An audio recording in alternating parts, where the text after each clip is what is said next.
The church in America is going to suffer so terribly. And we laugh now, but they will come after us. They will come after our children. They will close the net around us while we are playing soccer mom and soccer dad, while we are arguing over so many little things and mesmerized by so many trinkets. The net even now is closing around you and your children and your grandchildren, and it does not cause you to fear. You will be isolated from society, as has already happened. Anyone who tries to run for office who actually believes the Bible will be considered a lunatic until finally we are silenced.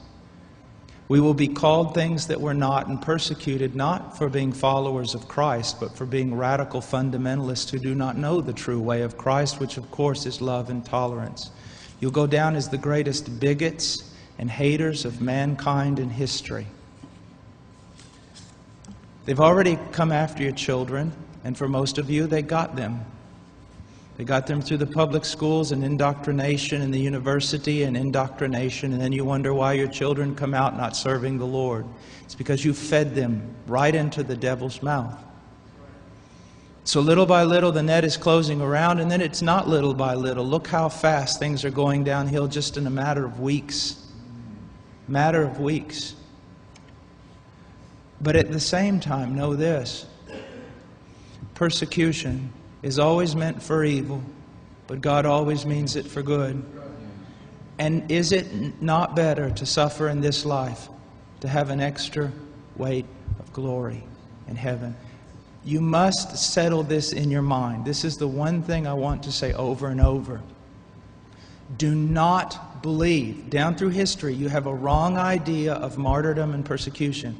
You think that these men were persecuted and martyred for their sincere faith in Jesus Christ. That was the real reason, but no one heard that publicly. They were martyred, and they were persecuted as enemies of the state, as child molesters, as bigots, as narrow-minded, stupid people who had fallen for a ruse and can contribute nothing to society. Your suffering will not be noble. So your mind must be filled with the Word of God when all people persecute you and turn on you. And if the Spirit of God in common grace pulls back and you see even your children and your grandchildren tossing in the lot that you should die. This is no game. You want revival and awakening, but know this. For the most part, great awakenings have come only preceding great national catastrophes or the persecution of the church.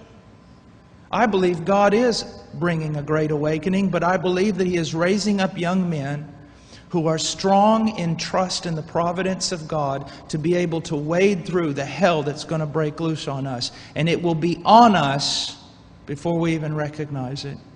Unless in God's providence, He is not done.